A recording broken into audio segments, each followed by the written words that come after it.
6, 5, 4, 3, 2, 1. How about we do it again? 6, 7, 4, 3, 2, 1. I think I farted. Okay, let's try one more I time. definitely Ready? Making review. Making review. Making review. Say 6, 6, 5, 5, 4, 3, 2, 1.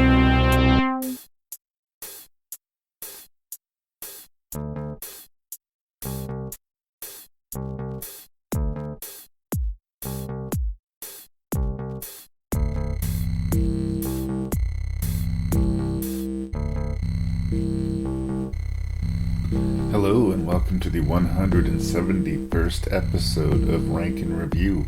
I, as always, am your host and random Canadian Larry Parsons, and this episode my co-host Chris Tomich and I are going to discuss 6 sci-fi action pictures. You should go into the podcast clear-eyed, or at least clear-eared, about a couple of things. We're going to use some coarse language, and we are going to talk spoilers, at least for the 6 movies under consideration. Thank you so much for listening to my podcast. You can send your feedback to ranknreview@gmail.com. That's ranknreview@gmail.com. If you're looking for something else to fill your ears with, I can recommend the Terror Table podcast. I can recommend the Shelf Shedding movie show. I can recommend Cobwebs, a Gothic horror podcast. And I can recommend Welcome to Riverdale. So, those are friends of Rank and Review and good things to put in your ear. Thank you for listening to my show, and let's get into some sci-fi action, people.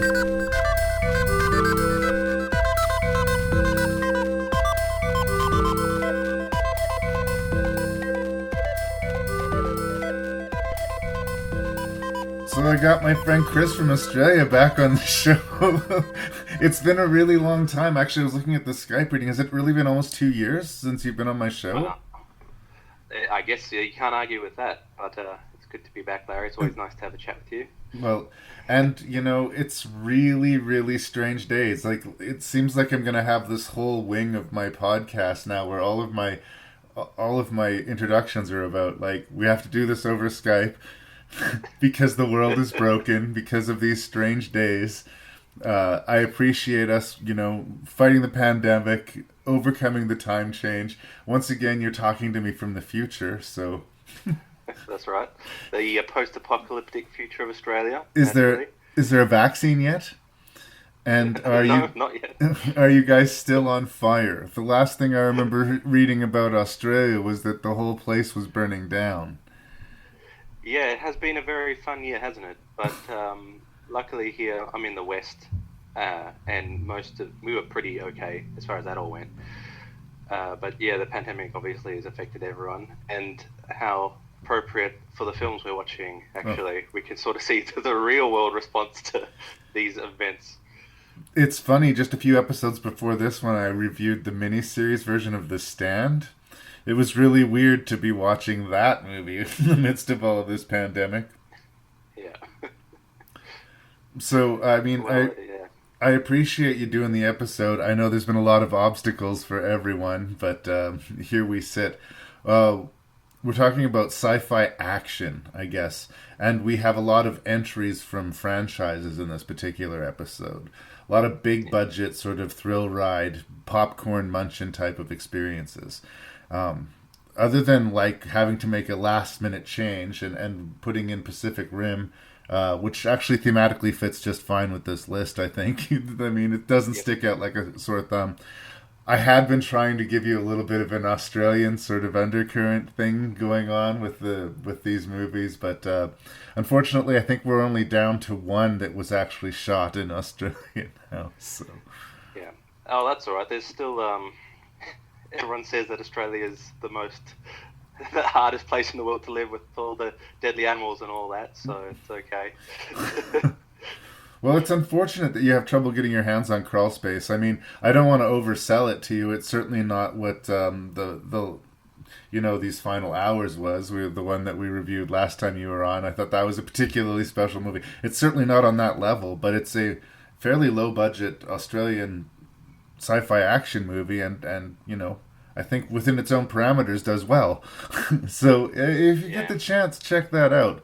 But I guess if I can find it, I will. Yeah, for rank and review, that's going to have to be a conversation for the other day. But what brought you to this particular list? I know I gave you a bunch to choose from. Is there a particular reason you wanted this one, or?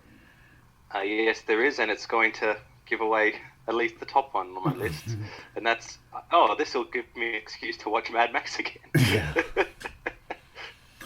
Well, and again, that's the most Australian movie that we got going on here.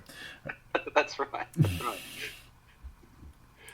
There is something, I think, distinctly Aussie about this whole franchise. I don't know that they were all shot in Australia. I know that the original three were. Maybe I'm not sure about this one or not, but this one was filmed in Africa. Yeah. And, one of my schoolmates was one of the war boy extras on that. Nice. Film. Yeah, I'm not in touch with them or anything, but I found this out and I was like, oh, that's pretty cool. Well, I mean, yes. In this day and age, that's akin to being a stormtrooper or something. Like, Mad Max was huge. But basically, the rest of these just came with Mad Max. He's you didn't think too deeply. That'll do. Well, I also like the genre, like sort of action sci-fi, and particularly these are like post-apocalyptic, all of them more or less, and that's always that's another interest of mine, and I think that is from watching the original Road Warrior, when I was young and being really into that. That's still in my top 5, films of all time. And then we'll get to Mad Max. We'll talk about Mad Max for sure. For me, I mean, I think that it's a genre that, as much as I enjoy, that as far as me approaching as a reviewer, I will tend to be a little bit harder on, especially the really big budget numbers. For me, if you're spending $200-300 million in production on this movie, then I expect it to wow me. The spectacle should be there because you paid the money. But if you're going to spend that much money on the movie, then I tend to be a little bit harder on it. Where I'll give like a micro budget movie all the rope it needs. If you're going into this and you got people who are absolutely professional filmmakers, top of their field, A-list production values, I think that I have a little bit of a right to, when I put my money down, expect a bare minimum. So I think that's a very reasonable attitude, and it is shocking often how these big Hollywood movies will miss the most basic. I mean, the script, right? You just spend a bit more money on the script writing and get the baseline of the film started first. You're spending $300 million, whatever their budgets are, and they're not getting the very first step correct. It's great that you have this cutting edge special effects, and it's great that you're getting the hottest people in Hollywood to headline your film, but it's not great that the screenplay is written by 12 different people. That's right. Right? And we're gonna bump into this a little bit in these, not for all of them, but like a lot of the times it is on a script level. It's like they cared about everything except the script. Or it'll succeed in spite of its script. Just the energy, momentum, or the raw spectacle of it will just keep me smiling and eating my popcorn enough that I can let the rest of it go along. So I do like the genre, but like I've listened back to some of my old sci-fi episodes, and I'm like, I'm such a dick about sci-fi movies. Like, I am so much harder on your average sci-fi movie than I am on your average slasher or monster movie, and I don't know what that says about me, but I think it's a true thing. So we'll go into this prepared for that. All right, sounds like a plan. Is there anything you would like to say by way of introduction before I list off these movies and we get started? No, let's go, mate. All right, we're going to talk about Dawn of the Planet of the Apes. That's of the Nouveau Planet of the Apes trilogy starring Andy Serkis. We're going to talk about the Godzilla remake that's actually not too long ago on the podcast. I reviewed its sequel, Godzilla King of the Monsters. We're going to talk about Pacific Rim Uprising, the sequel to Guillermo del Toro's Monster Fight. Elysium, the follow-up from high-profile directors District 13? District 13. District 9. District 9. District 9? District 9, yeah. Yeah, sorry. Anyway. We're experts. Yeah, look at us. I'm really laying bare my preparedness here. We're going to look at a 1990 sci-fi beast called Hardware, and we're going to finish it up with the much aforementioned Mad Max Fury Road. It's great to see you, Chris. Thanks for being here. We both have families. You want to protect yours. I want to protect mine. It's our only chance for peace. Are you aware? No! They are going to turn on you. They're animals! Caesar, your home. Who was that? A good man like you. Caesar love humans more than apes. If you threaten his family, he will retaliate. Don't shoot! Don't you move! Should we shoot him? Maybe. Whoa. Hey. Oh, you want a drink? All right. Easy. Easy. All right.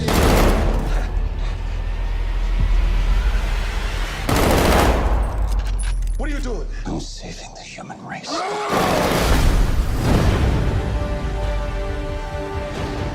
my God. We made contact! Military! They're already on their way! Caesar, you have to go. Go where? This is my home. I'm sorry, my friend. War has begun. Caesar!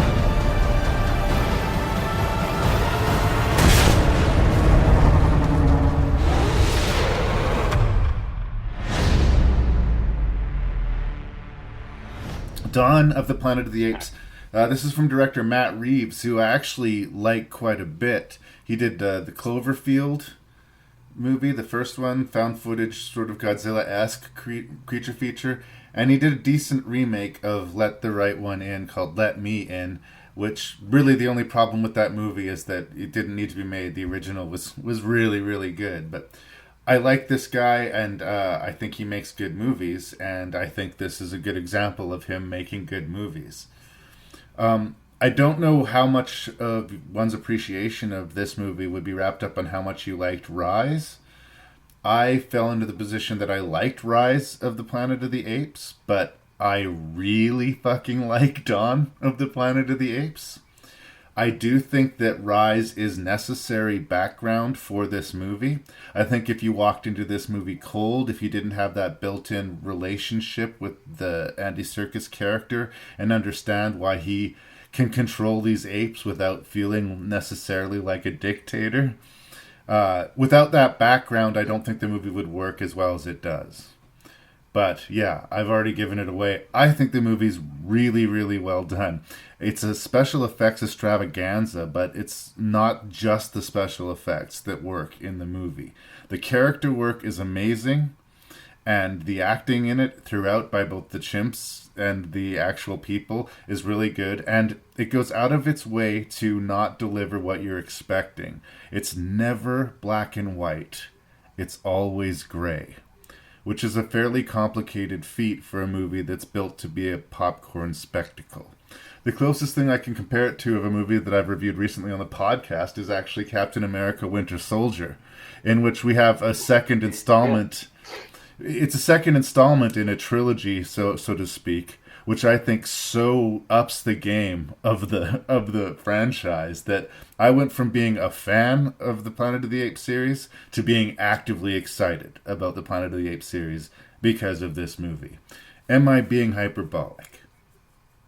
No, I think that's very fair to say. And with all these remakes of these classic properties, you always think, oh, how necessary is it? And Rise was surprisingly good for for what it was. You know, you think sci-fi remake of like a classic film or film series, I suppose, but I really only know the original Planet of the Apes, and you're like, yeah, oh, this is going to be like that Tim Burton one, like no one like that. That was rubbish.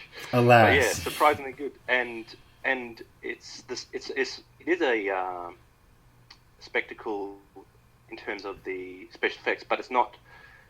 It's sort of subtle in a way because you forget it's so well done, and it's starting with the script.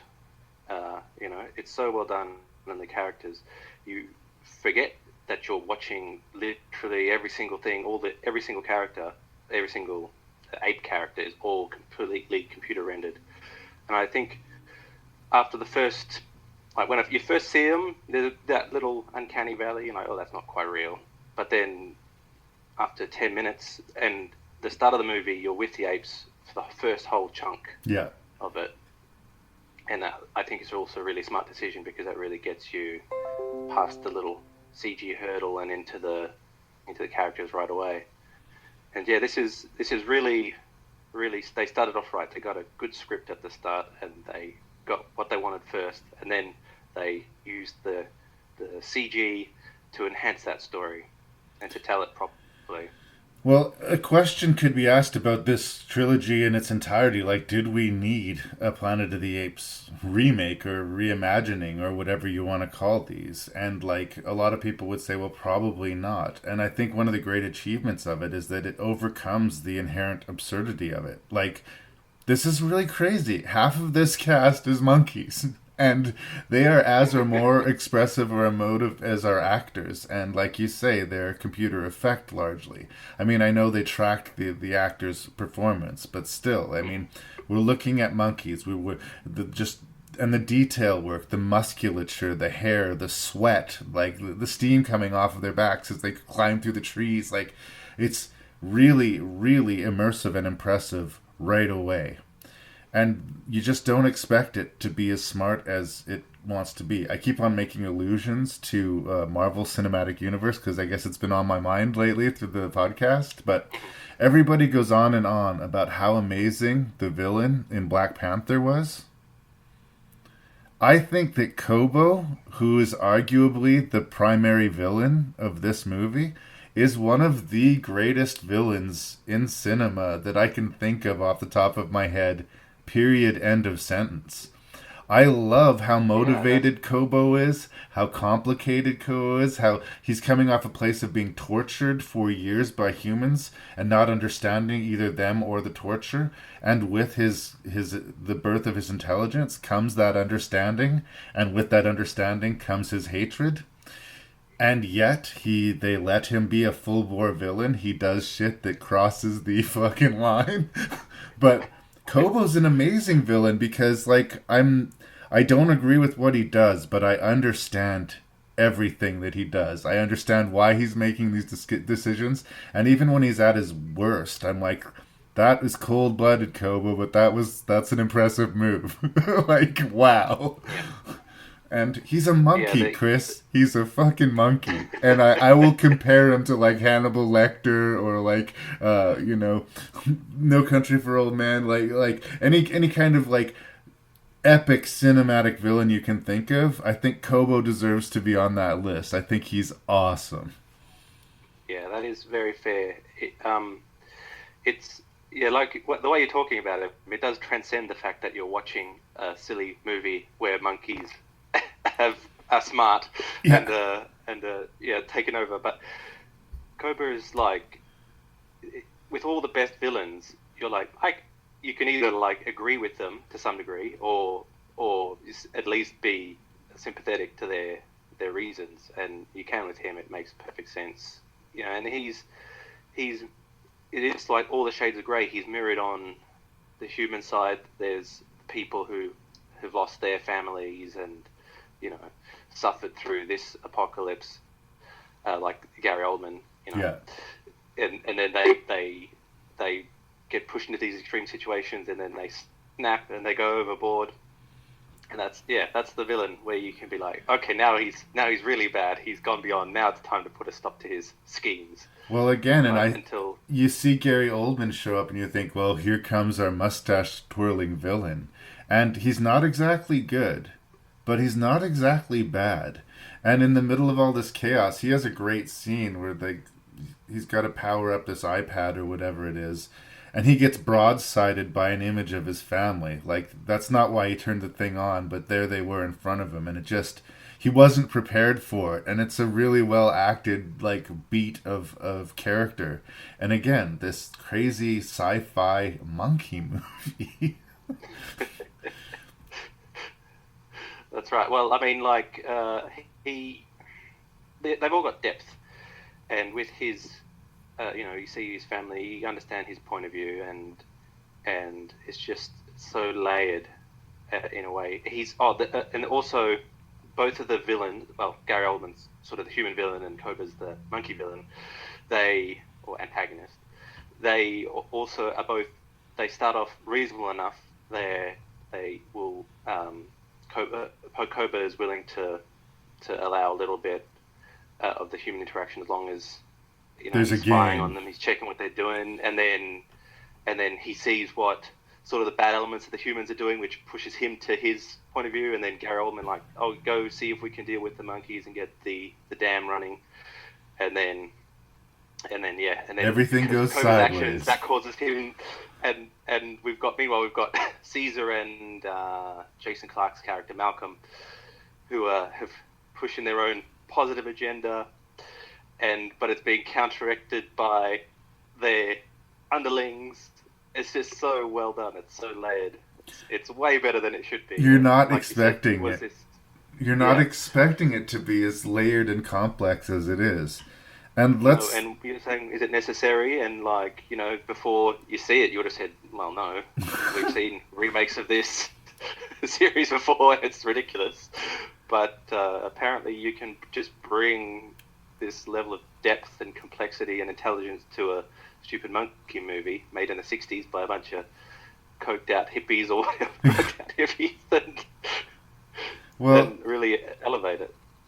And there's good decisions made here. I like that the monkeys talk, but they're not having full-on conversations all the time. It's like language isn't something they've mastered, at least not all of them yet.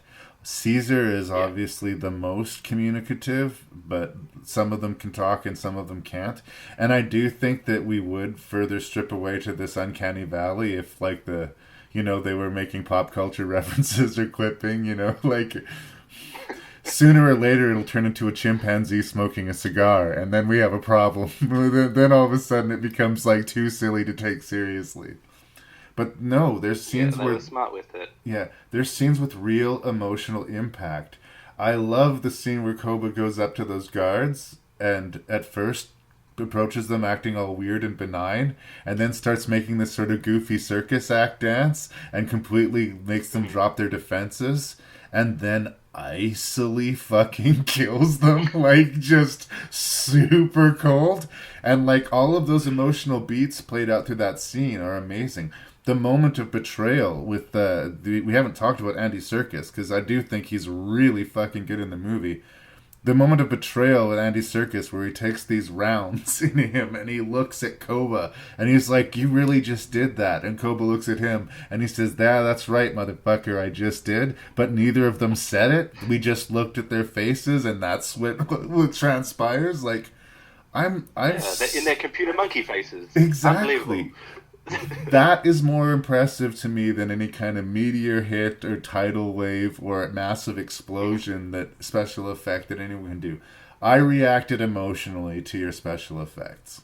It makes me worry almost a little bit for the future of actors once they can find ways to, get an AI system to look at enough actors, do enough performances, and pull enough faces, then what are we doing anymore? Yeah, I mean, that paradigm will shift. I mean, at the moment, they're using that technology to keep these old actors that we liked from the past, making them young again. Yeah. But eventually, people are going to be they're going to die off, and then what have we got left? It'll have to all be computer people. Right. Or people who are all upset that they want young Clint Eastwood to be the gunslinger in the Stephen King story. Well, maybe we can do that for you now. Yeah. The door that got kicked open with some of these special effects. I mean, wow.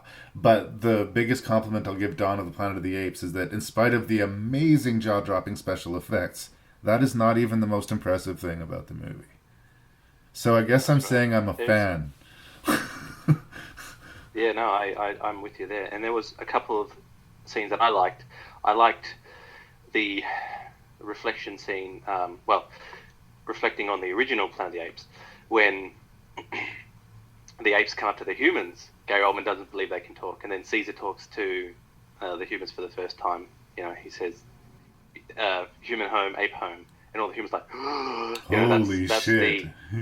He can talk scene from Planet of the Apes, and I thought that was great, really. A good reversal, yeah. Yeah, good reversal. And then and the moment when they do get the power back, and they're playing the song at the gas station, and everyone like stops, and you can see the lights back on in the city, and it's like, oh, maybe we can do it, but because it's undercut as well, because Cobra's already planning his shenanigans. And if they're staying canonical to the original series, this is leading to a Planet of the Apes. The humans are not going to win. Even if this little batch managed to get the power turned on in this area of the world, long term, humanity is going to fall. There's also another great scene, again, just the emotional beats of it are played when the worm turns. Cobra has arranged to make it look like the humans have betrayed the apes. And there's a bunch of humans hanging with the apes when the news arrives. And the apes look at the humans and basically just say, run. And I love how ramped up the stakes are in the movie. And I love how I keep thinking that I know where it's going and I don't. If you, some people liked Rise of the Planet of the Apes. Some people thought it was a little bit too meandering. However you felt about Rise of the Planet of the Apes, I encourage you to press on with the series. Yeah, it hits a home run with this one, that's for sure. In 1954, we awakened something. Well, there's nuclear tests in the Pacific. Not tests. They were trying to kill it.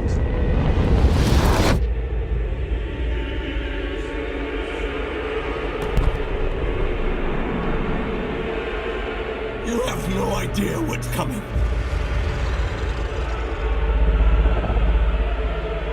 Can you kill it?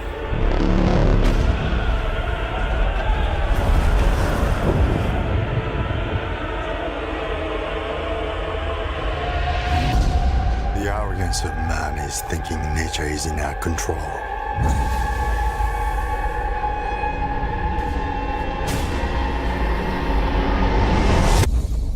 And not the other way around.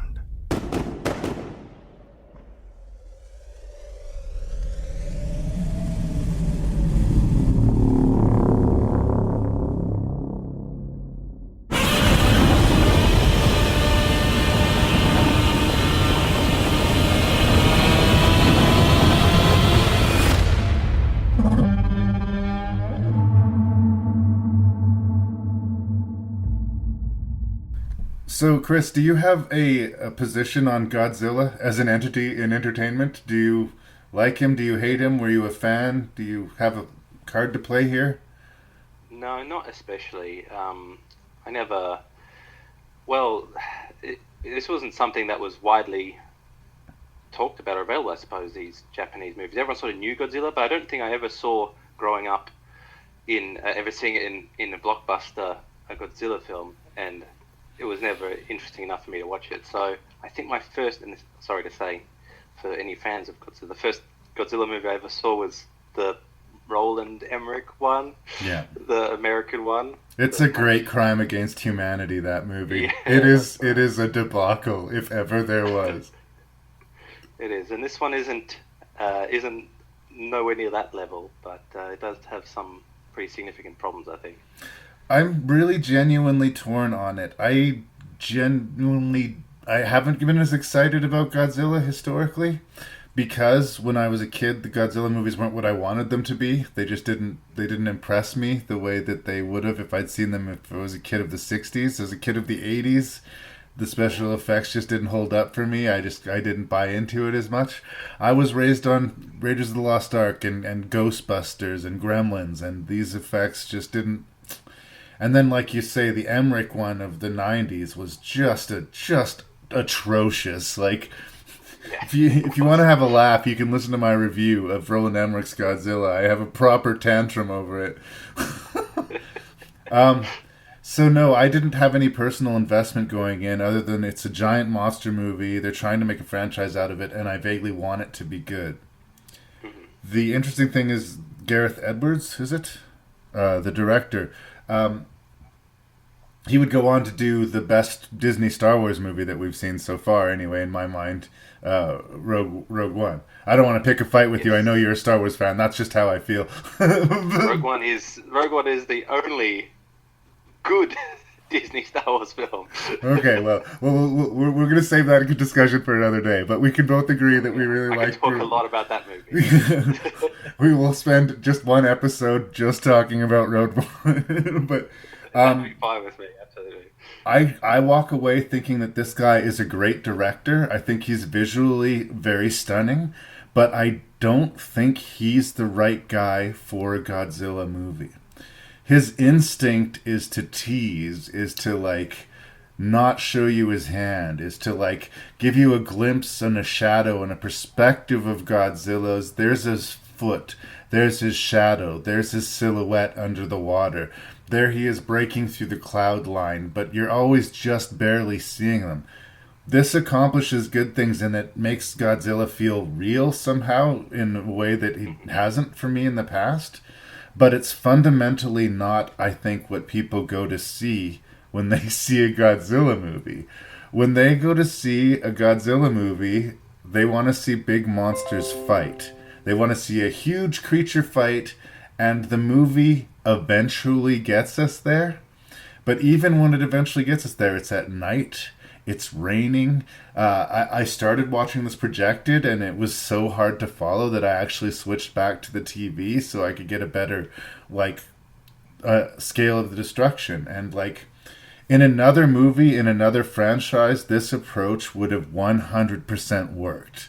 For a Godzilla movie, it seems like a bad choice. Just because of the size of the creature. It's like in Meg, the shark movie, where they're trying to do pop scares with us with this huge dinosaur shark, right? Godzilla doesn't sneak up on anyone. That shit just doesn't happen. The ground shakes with his every movement, right? Yeah. And it seems to not understand that Godzilla is the star of the show in that respect. But it does seem to understand that Godzilla is the star of the show in that I'm not as attached to the human characters.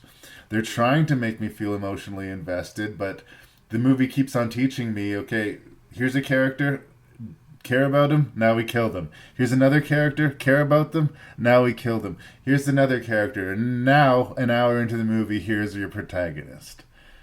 No, the protagonist should have been Godzilla, perhaps. Maybe that was just a mistake from the get-go, but I see a lot of smart ideas. I feel like they're trying to tackle Godzilla in a different way, and that in another movie it would work. In this movie, it only just barely works. I'm not going to give it a thumbs down review. I think there's just too much good in it for me to say it's a wall-to-wall catastrophe, but it only just gets there, and that's kind of disappointing. All right. Yeah, that's a good assessment. It's I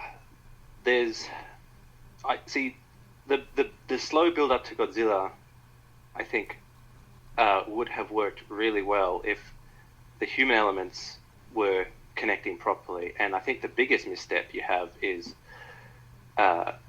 killing off Bryan Cranston's character, because he has the motivation and he has the ability to do that turn at the end, like the Cobra or whatever character from Planet of the Apes. He's personally been affected. He lost his wife and his livelihood, and he's gone crazy because of what's happened. So you can have him being justified, and then why not keep him through the whole film? At the end, when they're like, oh no, wait, Godzilla's our chance to save us from the Mutos. Yeah.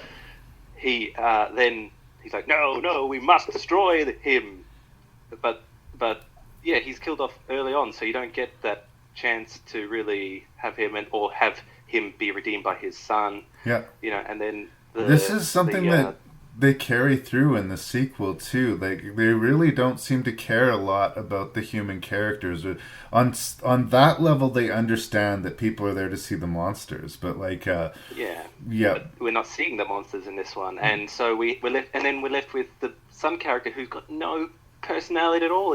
I can't remember his name. He's boring. He does nothing. He just goes along. Oh, I have to save my family, who's kind of over there. And his boring name is Ford Brody. The actor is Aaron Taylor Johnson, and his wife in this one is Elizabeth Olsen. They would reunite for Age of Ultron, playing brother and sister in Age of Ultron. Which I just recently reviewed. I think this is maybe a better movie than Age of Ultron, but I have an unpopular opinion of that particular movie. But you're right in that, like I said, the movie asks us to invest in Bryan Cranston, and because he's such a powerful actor, we do. He can sell anything to anyone, so if you're going to put someone in a Godzilla movie, this is a good guy to have around. And I think they jettisoned him purely for shock value, and it maybe paid off short term for that scene, and the holy shit, are they really doing this? Oh, guess they are. But it hurts the rest of the movie too much to justify its existence, you know? Yeah, it does, because then, okay, so if you get rid of him at the start, and then you have, okay, now here's the movie, big monsters, rah! But no, it's not. It still meanders between both sides of it, instead of, really throwing its lot in either way, which I would be fine with. If you had seen the entire film Godzilla's from the human perspective on the ground at this monster, which is not something that the Japanese ones ever did. They were always focused on the unstoppable beast aspect. But so having that as a counterpoint would have been fine. But they never commit to either side, and that hurts the film. And you see so much more of the Muto monsters than you ever see of Godzilla. Yeah. And it just seems silly. Especially the humans' efforts to deal with these when they are just so indestructible. Everything you're throwing at them, and this is, we shouldn't bother talking about the science of these movies. No. The fact that these monsters eventually can punch each other to death, but human weapons are so ineffective. An M1 Abrams tank can shoot through 75 centimeters of armor steel. Right? But it can't even scratch these monsters somehow, and that's not even the biggest weapon we use. It's at best a mosquito bite to them. Yeah, is where it works. When a big monster punches it, that's okay. Well, it's okay, but it's fitting that we review it like following the review of a Planet of the Apes movie, and that, like, much in the same way, they're fundamentally ridiculous things, but in order for them to work, you need to hire a cast that's going to sell you it in as credible a way as possible. And in another, I've been saying mainly shitty things about the movie, so let me say some nice things. Their casting, for the most part, is good. I think that you're right, that Aaron Taylor Johnson is kind of bland sauce, but I like Ken Watanabe. I like Bryan Cranston. I like David Strathairn. I love Sally Hawkins.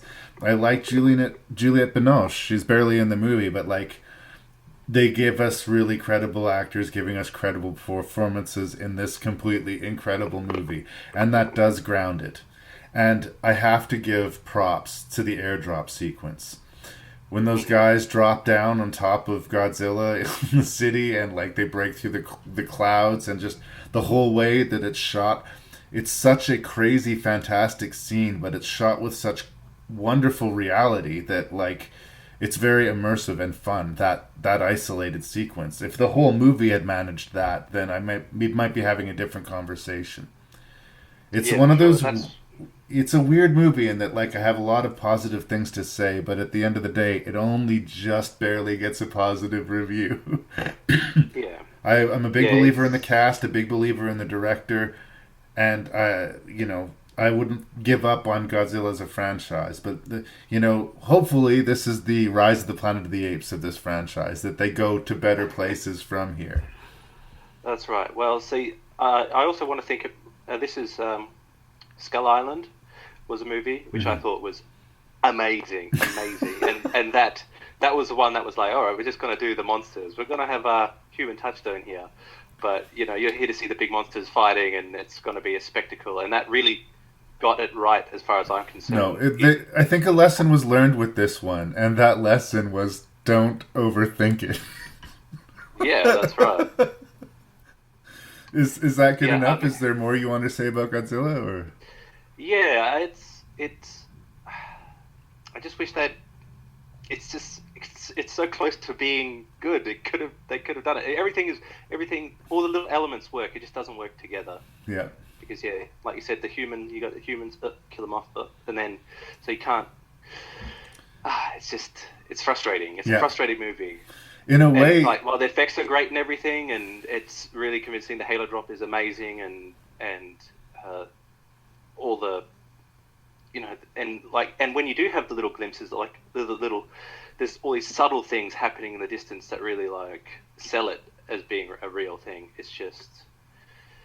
Yeah, it just doesn't work as a whole. It's not cohesive enough. I've talked about it on the show before. It's almost worse than it being an outright bad movie in which you could sort of let go at some point, because it's so close to being a good movie. You're feeling teased by it a little bit. You're like, oh, God, we're so close, you guys. We're so close. Just close the deal for me. Yeah. I mean, if they keep making them, I'll keep watching them, because I still enjoy it enough. And if it gets better and better, then bring it on. Well, Kong versus Godzilla next summer. Sign me up. Yeah, me too. This is our time. This is our chance to make a difference. Now let's get it done. That's what I'm talking about. In my focus, I wanna get it on till I die.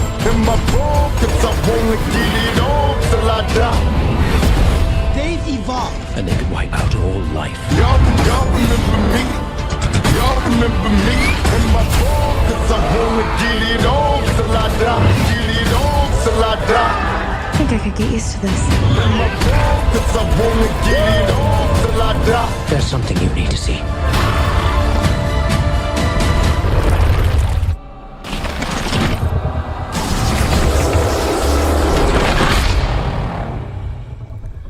So this is the movie that was like a surprise player who stepped in at the last minute to save the day. I had a few spare movies that didn't have homes yet on lists, so when we lost Crawl Space, I gave you some options, and we settled upon Pacific Rim. And true confession, I've actually owned like this Steelbox edition of Pacific Rim Uprising for a few months. I got a really good deal on it, but I actually hadn't got around to watching it. Oh, there you go. So we're gonna base this review on my first watch of it, which was last night, projected big on the wall, trying to get as close to what a theatrical experience might be. I, like the rest of the world, did not see this movie in theaters. Well, that's not fair. Actually, that's not fair. Actually, I think it did okay, like globally. It just didn't do particularly well in the United States. But it's one of these big, gargantuan blockbusters that's designed from its very makeup to appeal to as broad an audience, a global an audience as possible. And that's what's kind of good and kind of bad about it. Again, this movie's going to carry some baggage. I don't know how you feel about the original Pacific Rim. It is not the finest hour for Guillermo del Toro, as far as I'm concerned. I did not connect emotionally to the characters in the first Pacific Rim movie. To me, what worked was the spectacle, the very basic idea of giant robots fighting giant monsters. That appeals to the little kid inside me, and sign me up for a big old monster fight. But Guillermo, I maybe hold to a higher bar than what Pacific Rim delivered to me. So maybe I was harder on it than I should have been. This movie... No, I think... Sorry? No, go on. Go on. This movie came with all the baggage of it that I heard it was kind of disappointing performance here. A lot of people didn't like it as much, even people who were fans of the first movie. So a bit of a reversal happened, whereas I came in here expecting to not like it. I maybe like it more than it's worth, whereas I might like the first Pacific Rim less than it's worth. But I'm not going to oversell Pacific Rim Uprising. This is definitely suffers from sequel-itis, and it definitely is an is what it is movie. And it, for every step it does right, there's another one that almost counterbalances that it does wrong. Very much like the Godzilla movie, which we just talked about. I think that I'm going to give it a just barely a pass on the stage of the spectacle and the charm of Boyega, the actor and the character. But again, much like with Godzilla, only just fucking barely. Yeah. So lukewarm at best to say to open the gates on Pacific Rim Uprising. But what did you think? Yeah, well, the first one is a good one to contrast with the most recent Godzilla because it is Guillermo would just wanted to do the he was mostly interested in the big robots fighting the kaiju, right? And that really comes through in the film because the characters are so bland, and that movie would have benefited more from just either just having one character or just be real. Honestly, with all of these movies, Yeah. I said the same thing about the Godzilla sequel.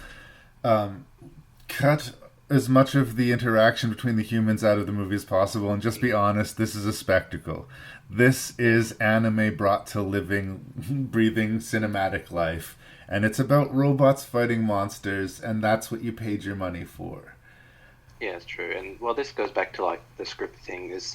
These movies could still work with human characters that you connect with. That makes it, that's what separates the human side, the big robot side versus the monster side. And so you should care about the characters and what happens to them when they're fighting the monsters. And Uprising is just, it's it's a popcorn movie, and it just doesn't quite work. It's okay. It is. It's watchable. It's watchable. Yeah. That's the that's the grimmest sentence I can give the movie on the podcast. Whenever I just give up and say it's okay, it's fine. It's just it's not memorable. Basically, John Boyega plays the son of the Idris Elba character from the first film, and he's kind of quit the military. He's gone all renegade. He's kind of a petty thief and a party animal. He doesn't want to, have to live up to this destiny. And it starts fairly well enough. Like they show us the world in recovery. They introduce this character who wasn't really mentioned at all that I really remember in the first movie. And in the first movie, actually, Mako, their daughter character, is the Idris Elba character says, "She's all I have," literally. Yeah. And then it's like, oh, I actually also had a natural born son who I apparently don't care about. Yeah, but he's kind of a dick. I mean, I know he's only 4, but we're just not clicking. It's all about Mako for me. Well, Mako's doing another thing because she's one of the main connections to the first movie. Charlie Hunnam found he had something better to be doing than to be participating in this sequel. And they brought back the scientists and some of the background players, but usually the stuff they brought back, I think that they worked against. They brought back Mako just basically as a sacrificial lamb to motivate Boyega to really hate the powers that be and really, have to level up to fight back. And the scientist characters who were a little bit over-the-top comic relief in the first movie, one of them basically becomes an out-and-out villain in this, and the other guy is just, even in a cartoon movie, just comes off a little more cartoony than I think he should. But again, these are the things that they brought back from the original that we're supposed to be smiling at and liking, and they're sort of bringing them back only to deprive them of us, So, I don't know. I like some of the stuff they added, but I kind of resented some of the stuff they took away. And I can't believe I've got this far into the review before I got to the big beef. Of the two things that we're seeing fighting here, the giant robots and the giant monsters, guess which one I find more interesting? Monsters? The giant monsters, for sure. Yeah. And guess what we don't see a whole fucking lot of in Pacific Rim Uprising? Yeah. They don't show up until the third act, when they're basically needed, when our character, has leveled up to the point where he needs to be heroic now. Oh, here they come, just in the nick of time, just when they need you. Yeah.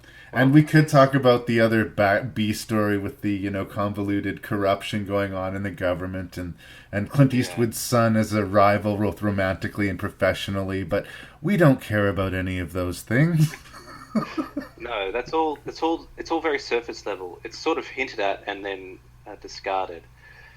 So one thing that I kind of did respect about it in terms of a sequel is that they didn't just revert anything that happened. The 10-year gap in between. I do have been gone for 10 years, right?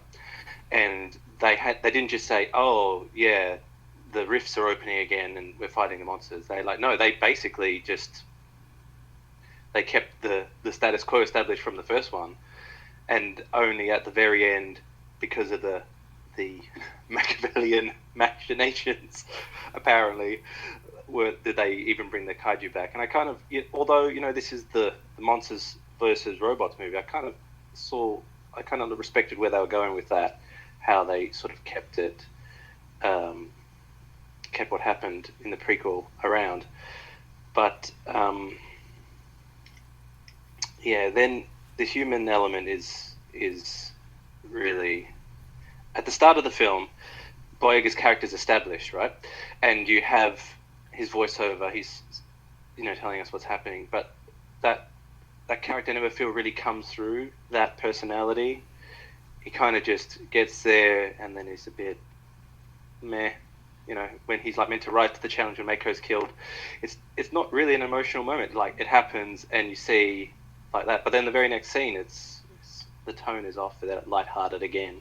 He's got this fun-loving, lighthearted, goofy, everything's going to work out, aw shucks, action hero quality. And that's something that people seem to covet in an action hero in these movies, but it's not appropriate to the world.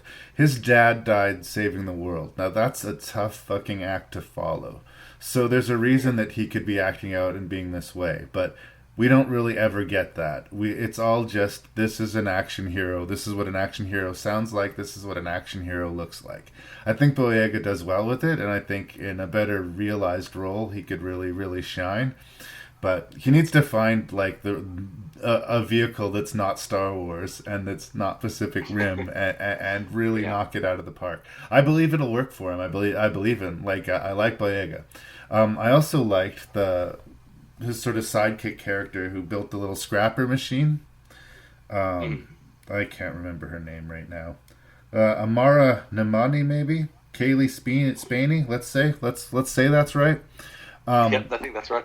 It's a very sort of cliche, she's young and spunky and knows way too much about science and way too much about fighting for somebody her age. But again, it's one of these action movie things, We are designed to like and care about that character, and we do. And really, that opening sequence with her running amok with her little toy robot at the beginning of the movie kind of put a smile on my face to start and made me want to like the movie. Unfortunately, she gets fun. Yeah, she gets sidelined very quickly after that, unfortunately. Yeah, I mean, it opened very strongly, I think, for a popcorn movie. Oh, cool! This is the world we inhabit, and these are our characters. But then it sort of blandicizes as it goes, and there's too many characters, and they're all too shallow. Like the love interest character, I think she's in 2 scenes. I don't even remember her name or anything, and she's does nothing. It's totally waste of space. No offense to the actress, but just No, as a character, I mean, the actress had her hands tied, her legs tied, and her mouth gagged. This is nothing you could do. Yeah, I mean, and you've got the mass market. That's the Chinese market is obviously what we're going for. All these big movies, because China's a complex subject, but they're only allowed to have a certain amount of movies. You have to really, and China has requirements for what China's doing in these movies, right? And that is what it is. But with these restrictions, just lean into it. Then I reckon, just if you've got to have a Chinese character be doing something good to make it saleable in China, then lean into it. Throw her in there, have her interact more with your main characters, have her, have her and the Mako character, have the Chinese character and the Japanese character. There's a historic conflict. You can have them interact. I don't think they even speak. I really feel like Mako should have been the main character of this movie. Boyega almost should have been her sidekick or something like this, or her romantic interest or something. Like, Charlie Hunnam wasn't coming back fine. Bring in John Boyega, but why did he have to be Alba's son? But that doesn't make sense. At the same time, if we had another romantic subplot a la the first movie, I would be sitting here saying, you've repeated yourself, and I don't want to see that. I would rather see Boyega bonding with this little kid than another lame romance distracting. But however they're distracting us, be it this relationship with this spunky little kid or this, a lame romance, the whole time the real problem for me is, when are the fucking monsters gonna get here? Oh my god! Yeah, it's too many characters, too shallow characters, and not enough monster action. It's the same. It's neither here nor there when you have such ridiculous premise. Just lean into it. Devil's advocate. Make us care. Devil's advocate, though, the monsters do eventually show up, and when the monster robot fight happens, it is pretty cool. I mean, there's a few things that the movie overlooks. I remember a lot of people getting all pissed off about Man of Steel and all of the residual damage that happened when the superheroes fought in the city. These robots fall backwards into a building to break their fall, and the amount of bystanders killed that isn't registered by the movie or that we're asked to care about is kind of hilarious. It's so crazy, but no, they do the classic throwaway line. Everyone's in the shelters now. Yeah. Okay. Good. I'm sure the entire population of Tokyo has managed to get underground. Yep, there's no stubborn fuckers who are saying, I'm staying in my apartment, I ain't scared of no monster fight. Yeah. That just reminded me of something that happened in Godzilla, which the first time I saw it, I never noticed, and the second time I was like, what? When Godzilla arrives, or they arrive in the city, this is the second day after these monsters have arrived and started destroying the city. There's people in the offices watching it happen, monsters are heading towards the city is the broadcast, and people are like, I'm gonna stay at work. People need their paper. No, you know what? Godzilla's coming to my city. I'm taking a half day. I'm gonna. Might be a day that you call in some of your sick leave. But that's when you know the movies aren't working, when you're thinking about shit like that. And I did find myself thinking about shit like that. But as mean as I've been about Pacific Rim, I do think it's fine. It's okay by sequel standards to a movie that the original I was kind of only so on anyway. I mean, I came in with low expectations, and I guess they were met, but I don't think I'm giving it an entirely thumbs down review. I agree it could have been better. I know a lot of people were pissed off about the Charlie Day character going all weird and sinister. He's from the show It's Always Sunny in Philadelphia, which everybody says I should watch, but I've never brought myself to watch. But that I don't know. I'm not connected enough to care about the movie, but I'm not disconnected enough to dislike the movie. I'm just kind of, that's about what I would expect a sequel to Pacific Rim to look like, I guess. Yeah, I mean, well, the Charlie Day character I thought was one of the more clever elements of the plot, because he had that connection in the first one. Okay, it's corrupted his mind, made him go crazy. Apparently, he's able to have somehow organized that literally every single robot has a kaiju brain in it somehow. It's so weird how the hell he managed. And it's like it's thrown away in one line again. It's like, oh, a little bit of money here and there. Everything's automated. Okay. Yeah. And but then it is so surfaced that the Liwen character, she is set up as the antagonist right at the start, right? And then there's the turn where it's actually Charlie Day character. He's bad, and she comes back and she's the hard-nosed businesswoman who slaps him into shape, becomes human in the end. But then, but because there's too many characters, there's too much going on, and you only have little blips of every character throughout the whole film, it just doesn't work. So just give us the monsters instead. Yeah, I could have done with some more monster, but it is what it is. If you're in the mood to watch a giant robot movie, here it is. Yeah, perfectly adequate popcorn film. You can save everyone. We're gonna break into the most heavily guarded place in the universe. Oh, yeah.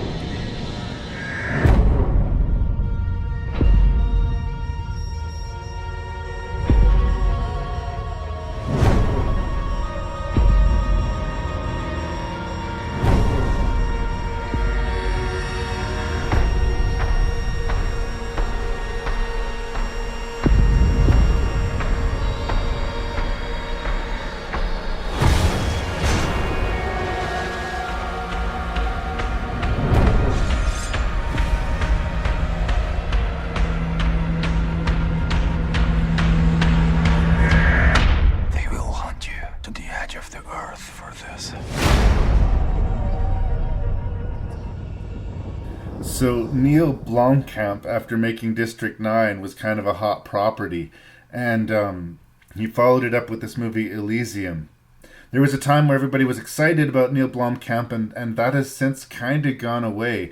There was rumors he was going to do a new Aliens movie, and then that didn't happen, and there's rumors he was going to do a new RoboCop movie, and then that didn't happen.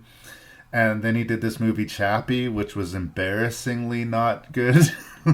I don't think that Elysium is embarrassingly not good, but it sort of fulfilled to me a suspicion that I had about District 9, which is a movie that I really, really liked, but that I do think was in danger of being a little bit overrated at the time it came out, because of how, as cool as it was in execution, a lot of the sci-fi archetypes that they were dealing with were just incredibly cliched and familiar. And I think that the exact same thing could be said about Elysium, but to a significantly worse degree. Whereas I could get distracted by the spectacle and the performances in District 9, I kind of got stuck on some of the ho-hum familiarity that I found hiding within Elysium. The production design is impressive, and there is some great acting in it. I really like Sharlto Copley as a fucking hateable villain in this movie, and I think that Matt Damon does well sort of splitting the difference between playing he usually does sort of aw shucks every guy kind of Matt Damon, or super tough Born Identity Matt Damon, and this character is kind of a nice sort of even split down the middle of those two affects that he's well explored in his career. So I don't think he was stretching himself, but I don't think he was the wrong guy for the job either. But this whole idea of there's a society that lives in this sort of orbiting ringed perfect lifestyle, the place they call Elysium, that's sort of orbiting around the Earth, and the Earth is this post-apocalyptic garbage heap nightmare which people live in squalor. And if you make it to proper citizenship, you're essentially immortal, spoiled, and live with every luxury. And the bulk of the people are working horrible jobs, eating bugs, and just scratching a miserable existence. And we have this inexplicably bad performance from Jodie Foster as this woman who, first of all, they needed more dimension to her character from the writing standpoint, but just somewhere between the accent and her motivations and intentions, there's something fundamentally missing in that character for me. And you'd think that if anybody could make it work, Jodie Foster, who is an impressive actress to me, usually would, but here she doesn't. I hate to keep on repeating myself in this podcast, but here again I see another big budget sci-fi movie with great sequences in it that by themselves really work, and great performance in it that I really like. But at the end of the day, like, am I excited about Elysium? Would I recommend somebody else watch Elysium? I think on a given night, there's probably better science fiction movie to watch than Elysium. There's probably an edgier movie to watch than Elysium. There's probably a smarter movie to watch than Elysium. If you're crazy about sci-fi and, don't want to be surprised by anything, here's another sci-fi entry. But I guess it's one of those movies that's haunted by the thing that I kind of wanted or expected more from it. It's not bad, but it's not great, and it feels like with all of these pieces, it could have or maybe should have been great. Am I wrong? No, you're pretty much right. There's so much to like about this film. I think performances, characters, production design, the action sequences are absolute home runs. Some astonishing stuff. I think Matt Damon's character is one of his best performances, one of his most interesting characters. It's a fairly decent man with a checkered past, and it all comes through excellently. Shalto Copley, the Kruger character, is one of the most awesome villains, like straight up bad guys in anything. And there's depth to him, Like, he's a total villain, but he's like, I don't like to do violence. I shouldn't do the South African accent. I don't like to do violence in front of kids. He's got some code, at least. Yeah. Right? Well, and being a monster. Also, on top of being a hateable villain, having his head blown off doesn't stop him from continuing to be a hateable villain, which I thought, that was the biggest pill to swallow in the whole show, but I was happy that he wasn't out of the movie. As much as he was a real hateable villain, he brought some real energy and stakes to things. Yeah. You're right. Isolated moments when they're trying to kidnap William Fichtner's character.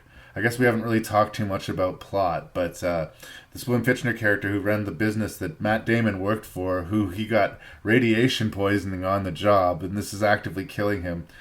He strikes a deal with his criminal underground buddy that if he can get the information in William Fichtner's head and they can get access to the mainframe of Elysium, that maybe they can do something about his illness, or maybe, they can make some positive changes. His death might mean something, but such are the grim stakes.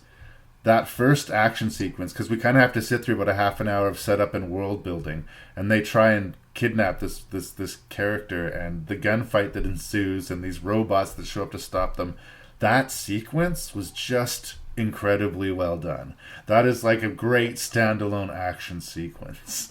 And we have a few of those in the movie. And, credit where credit is due. Points. That when it works, it really works. I just wish it was less predictable and familiar than it was. Like, did anything surprise you that took place in the movie? No. I mean, props and the props and the world, man, that's the most well realized, realistic, not real, effects wise, it looks like the real world, and the contrast with the sci-fi robots and his spaceship, and Matt Damon with his space Kalashnikov. It's so awesome. So yeah, it was a very predictable movie, was what we were agreeing upon in a lot of ways. Yes. It didn't present a lot of things that were new or even particularly impressive within that scope. There's a high-class, high-powered social strata, and there's a low-class, no-powered strata, and they gotta resolve each other. The predictability wasn't a problem. Wasn't as big a problem for me. I thought it was just the social commentary. Sci-fi is famously, used as a vessel for that. But there's no subtlety in this at all. It's on the nose, and it's really very distracting when they're using current terms in a futuristic sci-fi movie. Like, the guys who show up, the security robots who show up, are called Homeland Security, right? They refer to them as undocumented or illegal or whatever it is. It's like they're specifically using the modern day term for people, you know, across the border in the US, and it's just really clunky and it really throws you out of the movie, which should work so well because everything you're seeing and hearing and the characters are great. They're so great, and they just need pull it back, just use some different terms and give us Jodie Foster, give her some motivation, some reason to be acting the way she's like planning a coup. Yeah. You know, and that whole thing is really mysterious. Like, she gets in trouble because she uses Kruger to shoot them down from the Earth. They shoot missiles back towards Elysium to kill the illegal immigrants, and I don't understand.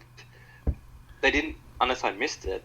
They didn't understand why they were so mad at her about that. Like, it's like, oh, you're not authorized to do that. So, what is the government's policy on the people? Well, they don't want dirty poor people in Elysium, but Jodie. I know, but are the rich people upset at her because she is murdering them, yeah. or? I think it was her using lethal force. It's like, catch them and kick them out. You don't have to kill them. They just have to live miserable lives. If we let them live miserable lives, we're not bad. If we kill them, we're bad, right? Yeah, that's the heavy-handedness there, right, of the commentary. But yeah, that aspect is so weak compared to the struggles of the poors on the ground, right? Like, you know where they're coming from, what they want is obvious, and that's fine. But give us a bit of grey in our villains here. Yeah, make us, it's undimensional. Kruger's the black, right? He's yeah. meant to be the black one, the villain. And then you have the people in Elysium, you have them like, we can't help now, we need the resources for ourselves, blah, blah, blah. But there's none of that. It's just like Jodie Foster just wants to overthrow the government for no special reason, just because she got in trouble once. This aspect could have been easily fixed too, because if we were led to believe that there literally was not enough resources to go around anymore, then maybe this system is horrible, but by some means necessary. You and I talked about Snowpiercer, which was the same sort of really. I had similar issues. It was just so, introduction to sci-fi with its sort of themes and ideas that even though it was impressively rendered, I overall had to end up a little bit mixed on it.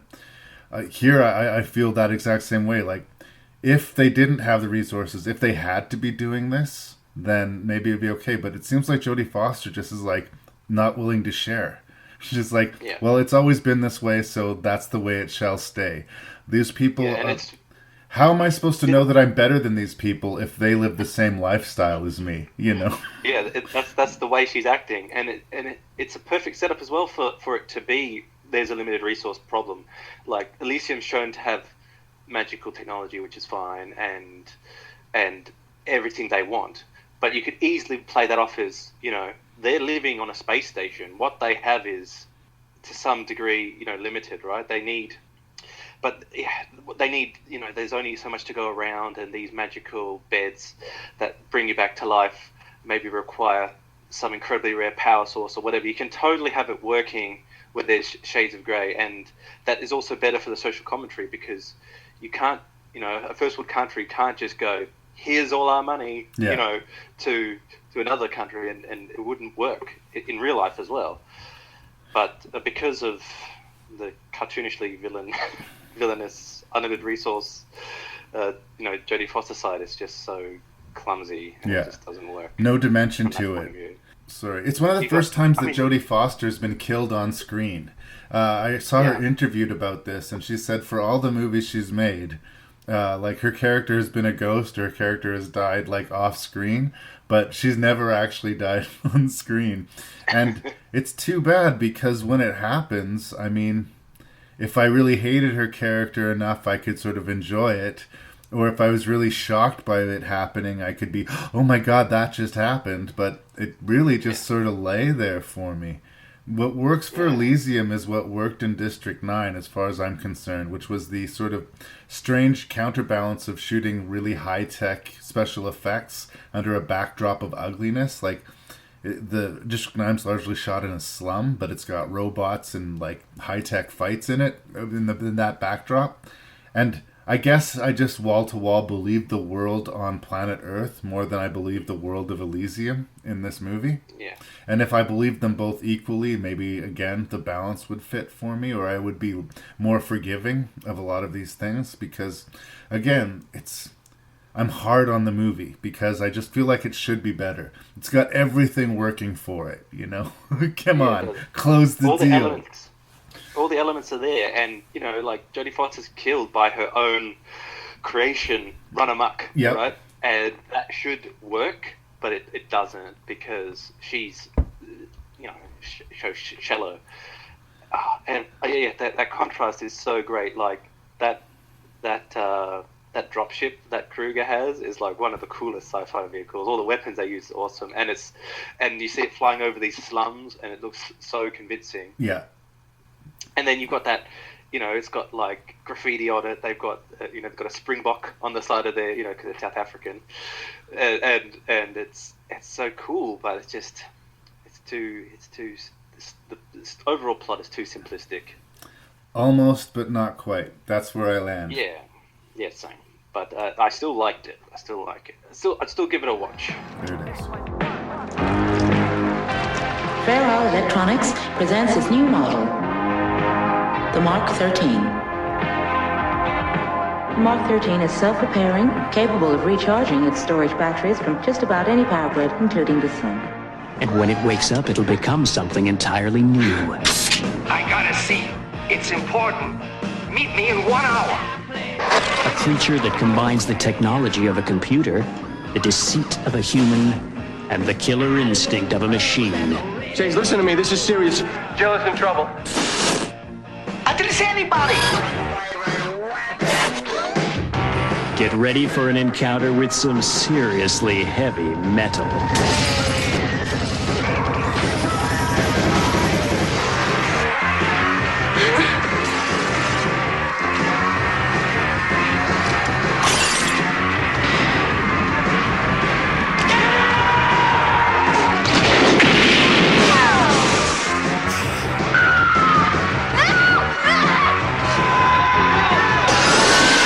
Get ready for hardware.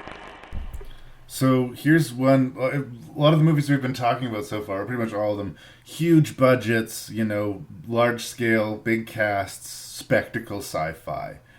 Then we have this weird odd one out here called Hardware. Came out in 1990, and I remember watching it as a kid and being weirdly fascinated by it, but not exactly liking it in 1990. The things that worked for me, and like, I liked the soundtrack. I liked that there was some, like, Iggy Pop was the radio DJ, and Lemmy from Motorhead did a cameo. Stuff that mattered in 1990 if you gave a shit about heavy metal music. There was a lot of appreciation of that within and around this movie. That doesn't bother me at all. I feel indifferent to it today. It sort of ages the movie, and it kind of makes me smile for that sort of quaint, oh, I remember that time when I gave a shit about things like Ministry. The only other thing that was really memorable about the movie to me was that I thought that Stacey Travis was super fucking hot in the movie. And that stays true to watching it again today. The music and the soundtrack maybe hasn't aged as well, but Stacey Travis remains incredibly attractive. But I will also say that as much as I've been hard on a lot of the big budget science fiction movies that we have talked about before in this podcast, I actually ended up liking it more when I came to revisit it as an adult. I mean, it's far from a perfect movie, but it's a cheap movie. It's $1.5 million movie, and it doesn't look like $1.5 million movie. I think if it has a problem, really, it's that it moves too slowly. It's directed by Richard Stanley, who's most famous for almost directing The Island of Dr. Moreau and then getting fired off of it. He's recently done an H.P. Lovecraft adaptation starring Nicolas Cage called The Color Out of Space. and he has another sort of cult item called the Dust Devil. So he's an interesting director, if not a very prolific one. But I have to say, like, he makes a low-budget movie look big budget. And even though the thrills and the spectacle are not as plentiful as they are in the other ones, when shit goes down in this movie, it's kind of impressive, and it kind of counts. So again, I'm not going to foam at the mouth over hardware, but I'm going to grade it on the curve from which it exists. And for me, this story of a guy, Dylan McDermott, who finds some robot parts out in the wasteland desert and brings them back to his girlfriend, who's going to use them for a weird art project or welding that she's doing. This romantic gesture backfires on him when the thing turns out to be the leftovers of a sentient and evil military robot. And it wakes up and it starts killing all the strange people in the building. The world's well realized. It's a sleazy, gross, grimy, sweaty world, much like the planet Earth that we saw in Elysium, but credible and complete within its small budget. I think it's a low-scale movie. It's definitely, a product of early 1990s, but if what I'm describing to you sounds interesting, I encourage you to check out Hardware. I don't want to oversell it because it's just good. It's not great, but it's good enough for me to put thumbs up. Am I wrong? Well, I don't agree with you with this one, I'm afraid. All right.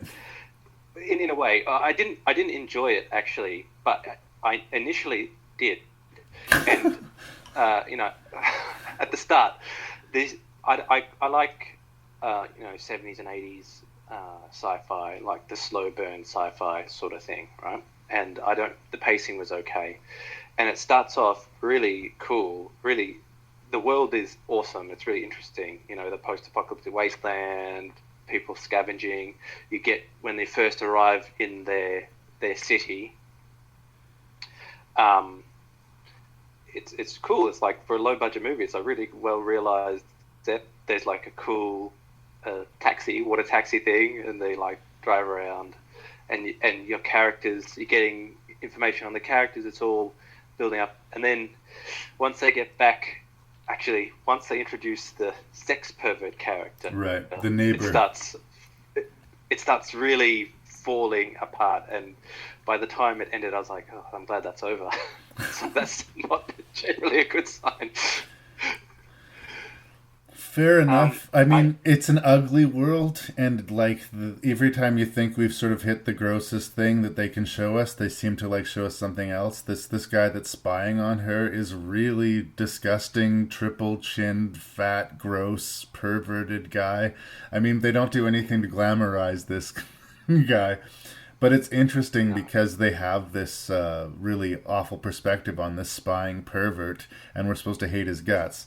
But at the same time, the movie indulges in a pretty long, pretty graphic sex scene that I think, it's there to titillate us. And I guess it did the job for me when I was, 14, surprise, surprise. But this time watching it, I was like, yeah, this really does go on. And if we're going to judge the neighbor for being creepy and watching and spying on her during the sex scene, are we supposed to be getting off on it on the same time? Because otherwise, this gross British dude is a real boner killer. Yeah. You might want to not include this part, but Uh-oh. I noticed this didn't help the start of the movie. I noticed the executive producers were the Weinsteins. Yeah. And then once the sex pervert character came in, this was just in my head the whole time, right? And his character's name's Weinberg. Yeah. Right? And then I was like, oh, this is like a creepy sex thing. And I understand what you're talking about in the produced by the Weinsteins or a Weinstein Company thing, but I cannot dismiss, 70% of the movies that came out of the 90s. I just because that motherfucker produced the movie does not mean that the movie's bad. I'm not going to boycott Pulp Fiction because I hate Harvey Weinstein, right? It's just... No, and I'm always very good with disassociating that, whatever, Mel Gibson, I think he's amazing. I still think he's awesome. I don't care about people's personal lives as it pertains to their art. right? I'm just interested in what they produce. But that really just like threw me for a bit, you know, in the middle. And then I also found the soundtrack was distracting. It was like synth rock and then orchestral movie score sort of stuff. It was like all over the place in a way that was so janky, and the editing starts getting towards the end. And well, as I said before, Stacey Travis's naked body has aged pristinely. The soundtrack has not. When I was a kid, both of those things really appealed to me. Now, I still see the appeal of Stacey Travis, but the 90s soundtrack is what is screaming that this movie is 1990. And that's unfortunate because it does a really good job of making a believable science fiction world that, like, it's Mad Max in its aesthetic very believably. Like, I didn't feel like I had to, like, blur my eyes or forgive the cheap budget or, you know. No, and it did start off really strong, and I was like, oh, I'm going to be into this, you know, because I love the post-apocalyptic scavenging wasteland thing. But then once it focuses down on the slasher in this single room, I just like lost interest. You know, it was too. I wanted to see more. I wanted to see more of this world they created. For me, I wasn't maybe necessarily about seeing more. I think that it was big in its production values, but small scale in its story because of its budget. But a lot of them, you know, a lot of people would just pour the production into one room and then forget about the rest of it and sort of cheat its way through it. And this one, they just agreed that this is going to be a simple kind of Terminator-esque slasher story, but we're going to try and make the world of it as impressive as we can. And they're successful in that. And I like that they did a good job of making this thing, you know, a real threat. My buddy Lee and I reviewed this terrible movie made a few years before this one called Deadly Friend. And you can make a really devastatingly, like, hilariously awful killer robot movie. And Hardware is not. It's easy to make fun of some of the aesthetic choices of its time. And I do think that they're slow in it just so that they can show us the world and let you get absorbed in it. And because there's only 2 or 3 deaths in it, it does kind of count. But I'm forgiving of all of that. It's more things like there's the scene where Stacey Travis dives through that window and falls, and they do that shot on her, and cinematically we're just told that she's dead. Like, she just looks fucking dead. And then we have the whole sequence of Dylan McDermott, like, sacrificing himself to kill the robot. And then he's dead, and then, wait, no, but Stacey Travis wasn't dead?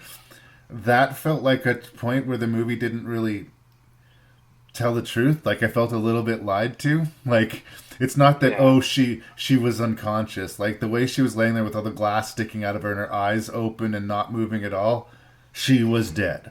Right? Yeah, that's right. And that did leave a bit of a sour taste, because then that happens, but then the movie, she comes back, and then it continues. And ends up with her killing it with the shower. It's awful. Yeah, it just, I don't know, it just bugged me, I think. All right. But I don't know. There's stuff to like. I like the robot. It was pretty cool for the budget. You know, a Mad Max. Because at the start, maybe also because I didn't know anything at all. At the start, I was like, well, this is like Mad Max / Terminator, right? Right. That's its influences. Oh, absolutely. And it's, I was just, I don't know, I was ready for it to be something else. And then when it did, I don't know, it's maybe my fault. It didn't come out how I wanted. Fair enough. I mean, like, I do bring some nostalgic personal baggage to it. It's funny, too, because I remember being kind of lukewarm when I saw it as a kid, but it always stuck in my head, and I revisited it, and I kind of liked it more than I did at the time, while acknowledging it's okay. It's just, it's better. I keep on using the phrase, and I think so do you, that it's better than it has any business being, in my opinion. The production value and the performances and, like, that robot, all of the individual pieces of it work, and it's the time that it was made in, and maybe a little bit of the pacing that's the real problem. But I think, judging it for what it was trying to do, it's fine. I wouldn't give up on this director, and it's an interesting sort of little curio from 1990. It's one of these movies that benefits from you being around when it came out. If you're watching it today for the first time, it's maybe not going to hit you the same way. I have a guilty pleasure, I guess, response to Hardware. Yeah, that's fair enough. We all like the stuff we grew up watching. Nobody's perfect, is what Chris is saying. Yeah. Some old movies still hold up, and some, I don't know, this one didn't work for me, that's all. Oh, one more thing I wanted to mention about it. One of the things that if you're a little person, or I don't know what the right phrase is, midget or a dwarf or a person of miniature stature, you're going to get cast in a lot of fantasy and science fiction movies. This little tech guy that he meets to sell some of the junk to, did you recognize him? No. Another guilty pleasure of mine from a childhood is a movie called Willow. And this little bald tech guy that he sells some of the equipment he's dug out of the sand to was this kind of nasty character from that movie. And it was a sort of pleasant surprise to me to see him. I just associate him with that. And it also, just has this chain reaction of how the Mad Max movie we're going to talk about, it has this too. One of the villain's sons is this little dwarf character who sits in this tiny little chair and spies on things through all this spy glasses. Or whenever you have like a fantasy movie or a post-apocalyptic movie, or as the great indie film Living in Oblivion points out, a dream sequence, for some reason they always have to hire a little person to play the part. And I don't know if it's something that needs to be retired, because if it does, these people, like, they're not going to get as much work, I guess. But it is a cliche. Am I wrong? Yeah. But I do like that actor. I did like that performance. He was, again, playing a salty character, and it's just another little detail that I liked about the movie. I'm overselling it, but I think you might be underselling it. The truth's probably somewhere in the middle here. It is by my hand you arise from the ashes of this world.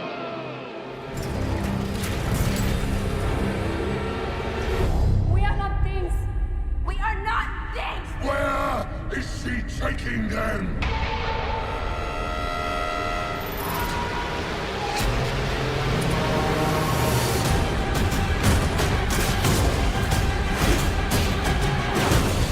I want them back! They're my property! Oh, what a day! What a lovely day! Want to get through this? Let's go!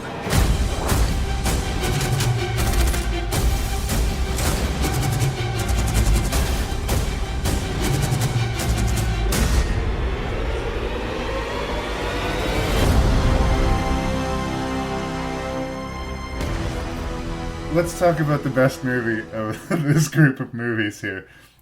I have to say, I'm really impressed with the director here. Is it George Miller? George Miller. Yeah. He has got a really eclectic filmography. Like, he did Lorenzo's Oil. He did Happy Feet. He did all of the Mad Max movies. Right?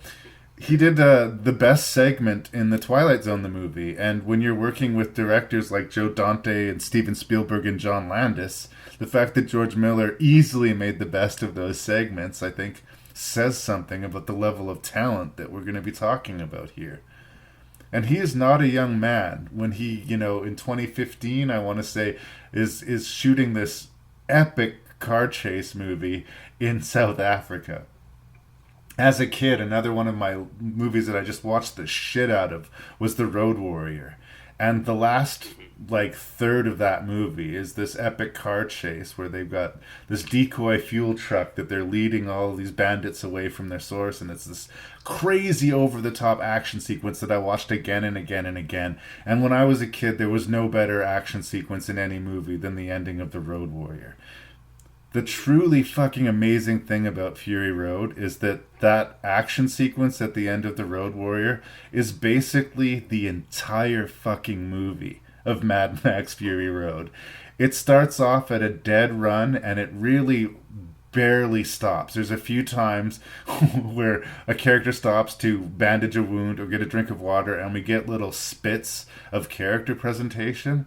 But largely, this world is shown to us in great detail without dialogue. Our two badass protagonists, Charlize Theron and Tom Hardy playing Furiosa and Mad Max, very few lines of dialogue between them, but a full relationship builds between them throughout the arc of the story. The villains are over-the-top, ridiculous cartoons, and the aesthetic of the movie is at times as ridiculous as anything we've talked about today. As ridiculous as talking monkeys, and as ridiculous as giant robots fighting giant monsters, is this flame-throwing guitar dude. And just some of the bizarre details of this cult. But I'm not going to say anything bad about Mad Max Fury Road. I mean, the most critical thing I will say is that it's vaguely exhausting. At 2 hours, I almost feel worn out by the movie, but that's not really a criticism. There's a brief moment about 2/3 of the movie where they get to the place of the mothers, where Charlize Theron had believed there was to be greens and trees, and she realizes that this destination she was chasing no longer exists. And that's the one moment of the movie where it slows down enough where I felt like, oh, the movie actually is going to slow down for a minute. But really, then they just turn the trucks around and the car chase starts up all over again.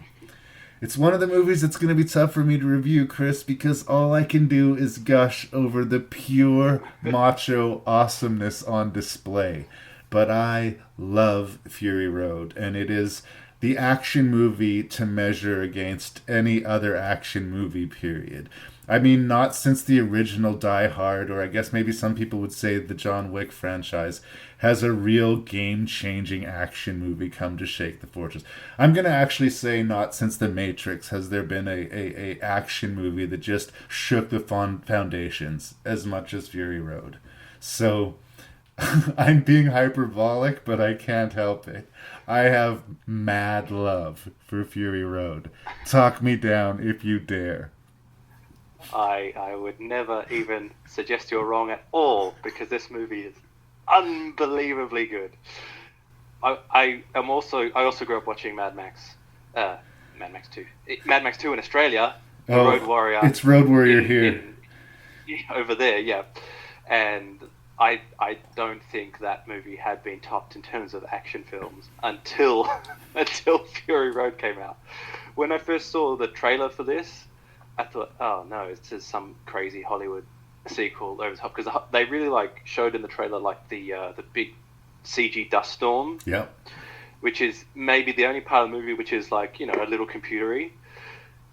But when I saw it, oh, my mind I was reeling with it. I was, wow, I can't believe what I'm seeing on the screen. It's absolutely top. It's right up there with the original Star Wars for me, in terms of the movies I like. It shouldn't work is the thing. It's so crazy. Immortan Joe with his gas mask face with the teeth drawn on him and this weird plastic shield on his body looks very much to me like a Masters of the Universe figure that I would have collected when I was a little kid, including armor plate that you would snap onto him. Yeah. Little flourishes and details in the it's so crazy. Those weird stilt people walking in the marshlands that we see for a scene and are never really explained. The war boys, which we get ideas of, there's somehow these irradiated toxic kids, and they're raised to be warriors. They all have cancer. They all have these weird growths around their throats, and they know they're living a half-life, as they call it, and the best way to spend their half-life is to dedicate it to Immortan Joe. They have this whole great plot device of witnessing. Before one of them is going to sacrifice themselves, they spray this metallic stuff in their face and yell, "Witness!" And then they do some awesome, spectacular explosion. And it's crazy. it's crazy. It's like juvenile, macho ridiculousness, and I love it. I love it. Absolutely transcends the outline. Oh, it's a car chase in the desert. It's like, no, it's so much more than that. Every single scene, every single character, every time they're on screen, they're building the world or those characters. You know, the war boys, they link their finger together like a V8 engine. Yeah. They worship their engines. They've got a shrine with their steering wheels. You know, even throwaway characters like Slit, which is the lancer on little boy. What's his name? Nathan Holt's character is the main war boy we follow. Yeah. Sort of his. Yeah, Nathan Holt, the guy who's on the back of Nathan Holt's thing. He's so conniving, and there's like the great scene when you first see the witness, right? That the Slit character is waiting till the guy jumps to throw his lance to take away from that guy's achievement. Yeah. And then he's like shouting mediocre in the background. Mediocre. Right? and like even that character, you just get so much just from the actions and this little snippets of dialogue. Yeah. And well, Nicholas Holt. I said his name wrong. Sorry, it was Nicholas Holt.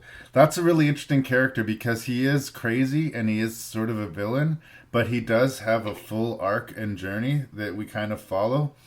He's ravenous to, do good by his leader. And there's a fantastic scene where he's given a pistol and told by his master, you take this girl out, I will personally deliver you into Valhalla. And he's so happy. His eyes fill with tears. He can't believe he's this lucky. And then he instantly fucks it up. And it's hilarious. Yeah. But I felt for him. I was like, oh, no. But what was he doing? He was going to go stab Furiosa or kill Furiosa. Did I want Furiosa to die? No. No, it's so well realized. And like everything is built up to it, it's the layers and layers and layers of everything. Because at the start, in Morton Joe, you see the world he creates. You see that the war boys are just rejoicing by the fact that he even looked at them. He looks at him. It's a sign from the gods. My God has favored me this day. Yeah. And then for him to like fuck it up directly from a direct order from him, it destroys him. And it's so. It couldn't be a bigger failure. It just couldn't.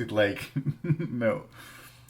It's interesting because right out the gate, all we're talking about is just gushing over the action, the momentum, the crazy But I have to compliment the world building that's going on here. Like I say. Mad Max doesn't have a lot to say. In fact, for the first third of the movie, he's largely just a helpless witness to everything that's going on. We enter this world through his gaze, but we don't have a lot of access to Max other than the fact that he's crazy and he's just dealing with this situation that he's found himself caught up in. And we actually get more access to Charlize Theron. But underneath all of this... I like that because that's how the old Mad Maxes were. Mad Max is less, his Mad Max, the character of Max is the first Mad Max, and then from that we're just seeing the world through his eyes, and he's broken. less the protagonist than the witness. He is in those films as well. So. He's become the man with no name in a post-apocalyptic sort of world. He's Clint Eastwood who shows up in the town to clean up the place or to help out or to get into this adventure. And in a lot of ways, the movie belongs more to Furiosa than it does to Max. But it doesn't hurt. It's still a Mad Max movie in spirit and in feeling. And I think Tom Hardy is, considering how little dialogue he has, brings a lot to it. I didn't find myself missing Mel. All due respect to your boyfriend. But I wasn't spending the whole movie going, oh, where's Mel? Mel would have done it different. I really liked what Tom Hardy brought to it. But over top of the great, clever world... This movie really made me take notice of Tom Hardy. Before he was just like some action guy. And then when this came out, I was like, wow, this Tom Hardy guy is really good. Let's keep an eye on this dude. I took, yeah. But on top of the great world building and on top of the amazing action, there's a little bit of a feminist underbelly to the movie as well, which is funny because that's what got all the press when the movie came out. To me, like, it was all about the action things, but really, like, Immortan Joe has been keeping these women under sexual servitude. There's a couple of stratas. There's the women that he keeps impregnating, which he keeps in a vault. And then there's these other milk maidens that he has that are just constantly producing milk for them to drink. But they've sort of commoditized women. And it's interesting because Immortan Joe wants not just the ladies back that have been stolen for him, but it's incredibly intensely personal. They're carrying his children. And like he wrecks his car to avoid trying to hit one of the girls when they fall off of the truck. And there's a lot going on. I was a little bit mixed by the Land of Mothers sequence, not just because it slowed things down. It's just because really there's 12 or maybe 15 of these women left. And they're all, like, seeming, except for a handful of them, well past their best before date. This just didn't seem like a world that would accommodate anybody in their 60s or 70s to me. But, again, I'm looking really hard to find complaints. But did you find that some people didn't like the idea of making Mad Max all chicky? But I really liked it. Did you land anywhere on that? Like, yeah, no, I didn't really read into that controversy, and it didn't play out to me as being like a feminist thing. You could read it as such, but it didn't. Like, the world that it inhabits was so incredible. Like, I was rooting for these girls regardless of their gender. I was like, yeah, I would want to escape that situation too. I get it. Yeah. And yeah, if you're nitpicking anything, I did think that, like, the grandmas in the desert were not that I appreciated the slowing down that part, but I thought, oh, this is pushing it. The whole movie's crazy, but yeah, the world that we're in, weird to say that there's a bunch of grandmas. It's weird to say that the grandmothers were the step too far when I was complimenting the flamethrowing guitar player. So, again, This is just me looking too hard to find reasons to complain. I do think, I guess, it's one of those... So you could just gush over every sequence. It's true. Just, and like the diegetic music with that guitar guy is incredible. Like the first one of the early... sorry, I'm like, whoa, I'm out of control. Take a breath. At the start, when, Fioris is first being chased, and then the Russian buzzards are attacking her, and we're like panning across the desert, this huge shot. And we hear the music in the background, and then like it gets louder as we go over the war boys and then away from them, the like Doppler. And oh man, it's a stunning achievement of cinema. It's like what cinema can be is this film. And so much of it is practical, deceptively so. They added some digital effects to spew some dust out of the back of the cars and to give the illusion of greater speed. And they've, color treated a lot of the film to make it look different digitally. But real people driving real vehicles, doing real stunts with real explosions. Like you say... real cars crashing and getting ground under things and being flipped. It's just... You're right. Orgasmic. The dust storm is the least credible because it's not practically shot. It briefly turns a little bit Pixar, but there was no practical way to shoot a dust storm of that size. I'm guessing, right? Like, who wants to shoot that practically? Let's try and shoot in a tornado full of dirt. Good luck. Everything that crescendos up to that. Like, when I saw it in the trailer, I was like, oh, that looks too much. But the way that entire sequence builds and builds and builds and builds to it, by that time, it's like a peak of excitement that I totally was into it. And, it's spectacular watching them get swept away by the dust storm, like some of the war boys get swept away and exploding, and what a day, what a lovely day. Yeah, and then you realize that, like, this was the first act. When that car crashes...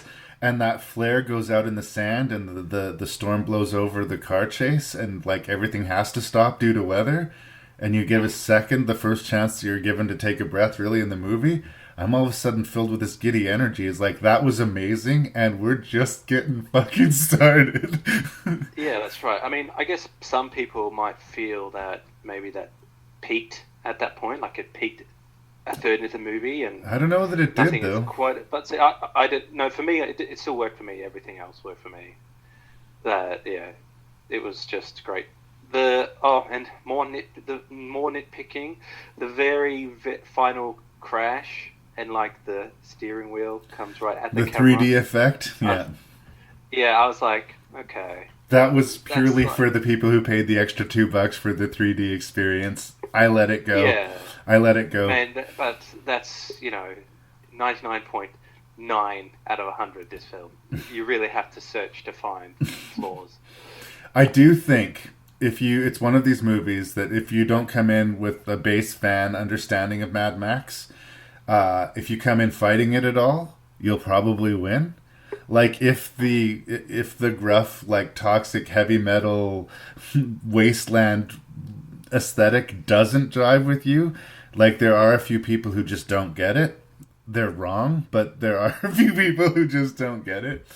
Don't fight with the movie. Just say, I feel like watching a turn my brain off amazing action movie, and you'll find that Fury Road is a hard thing to beat.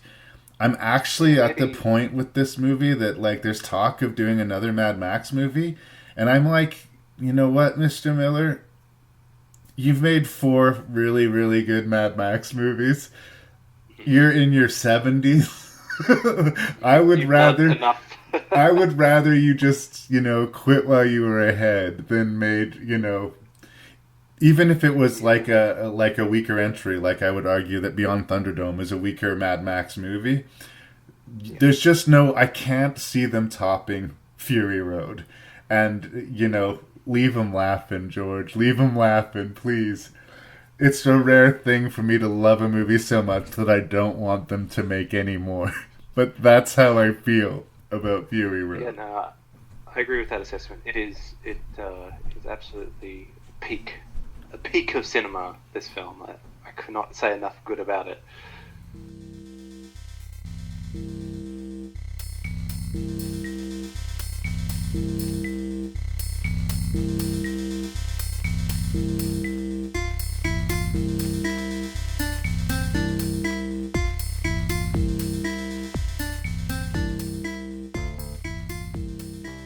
So there it was, Chris. That's 6 sci-fi action pictures reviewed. Now's the part where we get to do the rank. I think you're right. Just through the discussion, it doesn't sound like we're going to agree, at least not on the bulk of the list. I have the feeling that our top 2 are pretty safe, but the rest is kind of up for grabs. I have to say, for me, the hardest decision, and this was weird, was 3 and 4. I had a real trouble trying to figure out where to put 3 and 4, but the top and the bottom of the list kind of announced itself. So I'm curious, what was your least favorite and why? Well, it's Hardware, I'm afraid, and it just didn't connect with me, and I was too distracted by the its elements to make it cohesive enough for me to really get into it. It was a bit too gross, a bit too badly edited, a bit too janky with the soundtrack, and it just didn't work. Despite I liked the opening, I liked it a lot. When it first started, I was really bought into it. It just fell apart for me too much. That just didn't like it, I'm afraid. Fair enough. Number 5 is Dumb Robots. Pacific Rim, Uprising. It's the least artistic movie on the list, and as a popcorn spectacle, it just failed really to work. And there's too much surface characters. There's enough there that it could work. It just didn't, and it was a bit disappointing for me. Number 4, I've got Godzilla, which, as we discussed, was neither here nor there with the characters or the monster movie, and wasted wasted Bryan Cranston so much that it never recovered from its great opening and great potential, and there's a lot to like about it, but it's it just didn't quite work. But please keep making them and get it right. Then third is Elysium, which because of its characters, its effects, its world, everything worked on that level, despite its clunky, political commentary there. That I was able to enjoy every little element of it a lot more and get into it a lot more, despite its predictability, knowing where it was going. So then second is Dawn of the Planet of the Apes, which is would win almost any other time, and it's excellent. Like we discussed, it's great. The characters are amazing. It's got good action. It's got so much soul. It's got so much depth, and it transcends its stupid monkey movie, premise so much that it's really outstanding. It's really up there in anything that's come out recently, as far as I'm concerned. And then number one, no surprise, is Mad Max Fury Road, which is in my top 5 films of all time. Wow. I love Fury Road too. I didn't think again, this is another one of those episodes where there was Fury Road and then 5 other movies to talk about for me. So yeah, we're going to agree on the top. We're not going to agree on the bottom. The thing is that it surprises me, because I thought the movie that we disagreed on the most was Hardware, but it turns out the movie we disagreed on the most was my last place ranking, Elysium. I get that there's a lot to admire about the movie, but I felt like about 15 minutes into the movie that I knew everything that was going to happen in the movie, and I wasn't wrong about that. The acting was good, the isolated action sequences were good, but it really kind of is every science fiction movie I've ever seen before. Like, there is nothing new here except for some special effects. And I just needed a little bit of new, just a little bit of new. You got, again, like I said in the introduction, with this much money and this much talent, I just set a higher bar for Elysium than I received. It seems uncharitable putting it in last place, but I'm putting it in last place. I'm giving Hardware 5th place. I think that I agree that there is a fundamental sort of sluggishness to the pacing and a little bit of sleaziness that was, to be fair, not uncommon for movies of its time. The early 90s, people sort of cared less about, being politically correct and how things were portrayed, and it's a product of its time. It's a very sort of specific slice of 1990 sci-fi. I connected to it enough in a nostalgic way to give it a guilty pleasure pass, but I will realize that it's probably something for me. And it was probably more valuable to it if you saw it when you were 14, like I did, than if you see it when you're 42. But there it is. It snuck its way to 5th place, and it's probably lucky to have pulled that off. In 4th place is where I put the dumb robots fighting the monsters, and the monsters took too long to show up. That's my big beef, is that the monsters took too long to show up. It does deliver superficially the energy and the spectacle that you want from this sort of science fiction popcorn-eating movie, but it's in a crowd of much better movies. And again, I'm lukewarm on the franchise, so it was going to be hard for me to get excited about it. I actually think I do like Uprising more than a lot of people do. Like, I give it kind of a shrugging pass, whereas a lot of people were like, I hated that movie. I think people were too nice to Pacific Rim 1 and not nice enough to Pacific Rim 2, but neither of them were amazing, if I was to be honest. So, there it was. Godzilla was in 3rd place, but it's really close to me in quality to Pacific Rim in a lot of ways. I just think that if between the two filmmakers, I would put my money on the Godzilla director before I would the Pacific Rim director going forward.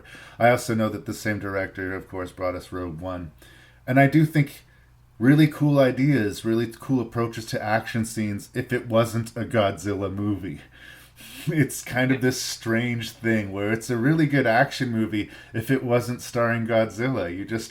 You're the wrong guy for the job here. I can tell you're a good filmmaker, but this was not the project that was going to get you discovered the way you should have been. So Dawn of the Planet of the Apes is number 2, but I gotta say, I mean, it kind of almost should be number 1 in a lot of ways. It's smarter than Fury Road. In a way, the special effects, as amazing as the special effects are in Fury Road, are more impressive to me because they hit me more emotionally. They hit me in the, I feel things for this character way more than that was an amazing explosion way.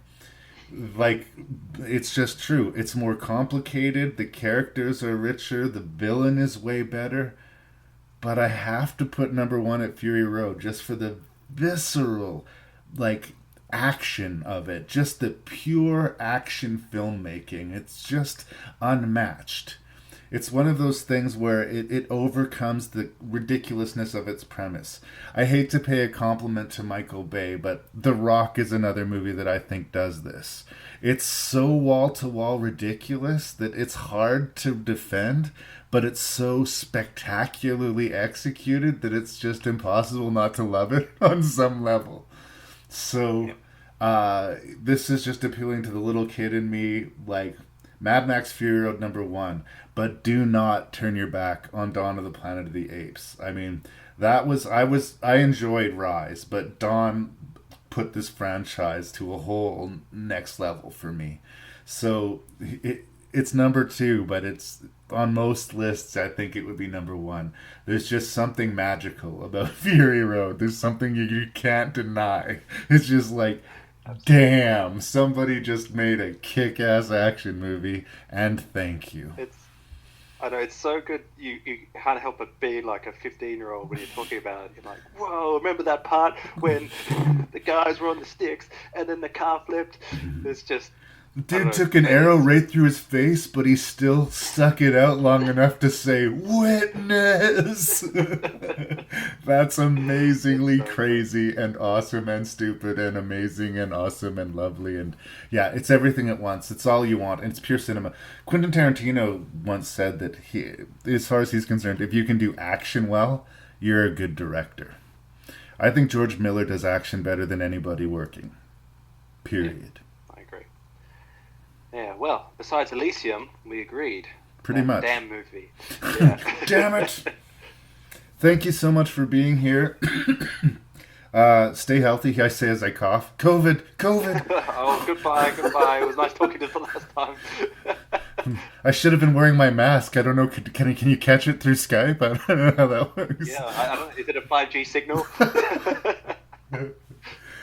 All right, I'm going to let you go, brother. Thank you so much. I did send you another suggestion if you feel like doing another rank and review. I always love having you on this show.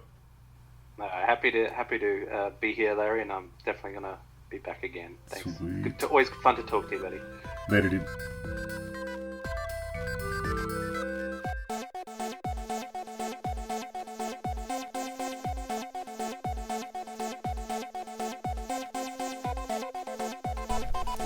So endeth the lesson on Rank and Review 171 Sci-Fi Action.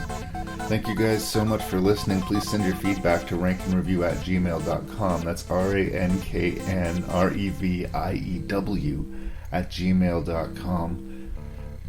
The website is ranknreview.ca. I, as always, am your host and random Canadian Larry Parsons, and I really do appreciate your listening. Please spread this word about the podcast to that other movie freak in your life.